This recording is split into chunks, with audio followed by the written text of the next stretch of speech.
میرے بچوں السلام علیکم ورحمۃ اللہ وبرکاتہ۔ دیکھیے لکھا ہوا ہے سبق نمبر 4 چند نصائح، نصیحت کی جمع نصائح، چند نصائح مطلب چند نصیحتیں۔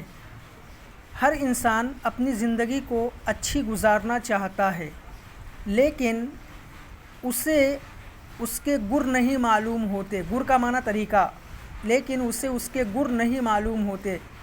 علامہ اقبال نے بچوں کے لیے اس نظم میں چند نصیحتیں کی ہیں جن پر بچپن سے ہی عمل کرنے سے انسان میں اچھی عادتیں پختہ ہو جائیں گی اور آئندہ زندگی نہایت اچھی گزرے گی۔ آئیے دیکھیں وہ کون سی نصیحتیں ہیں۔ کاٹ لینا ہر کٹھن کا کچھ مشکل نہیں، ایک ذرا انسان میں چلنے کی ہمت چاہیے۔ مل نہیں سکتی زمانے میں نکموں کو مراد، کامیابی کی جو ہو خواہش تو محنت چاہیے۔ خاک محنت ہو سکے گی ہو نہ جب ہاتھوں میں زور، تندرستی کے لیے ورزش کی عادت چاہیے۔ خوش مزاجی سا زمانے میں کوئی جادو نہیں، ہر کوئی تحسی کہے ایسی طبیعت چاہیے۔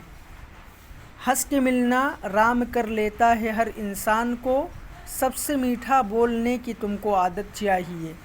ایک ہی اللہ کے بندے ہیں سب چھوٹے بڑے اپنے ہم جنسوں سے، دنیا میں محبت چاہیے۔ ہے برائی سے برائی کام کل پر چھوڑنا، آج سب کچھ کر کے اٹھو گر فراغت چاہیے۔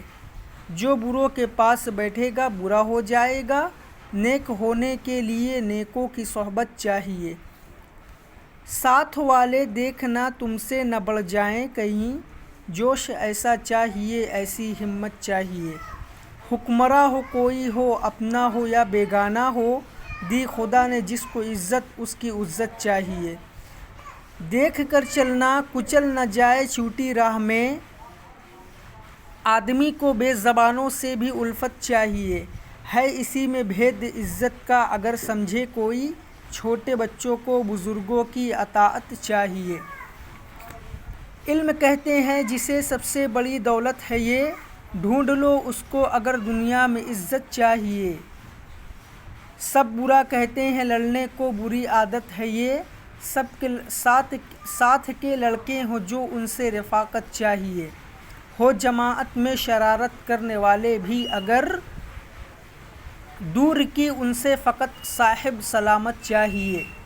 دیکھنا آپس میں پھر نفرت نہ ہو جائے کہیں، اس قدر حد سے زیادہ بھی نہ ملت چاہیے۔ باپ دادوں کی بڑائی پہ نہ اترانا کبھی، سب بڑائی اپنی محنت کی بدولت چاہیے۔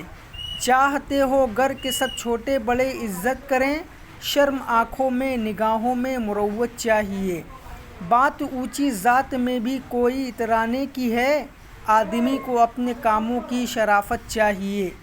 گر کتابیں ہو گئی میلی تو کیا پڑھنے کا لطف، کام کی چیزیں ہیں جو ان کی حفاظت چاہیے۔ آپ بھی سبق کو پڑھیے اور وائس کو ریکارڈ کر کے ہمیں سینڈ کریے۔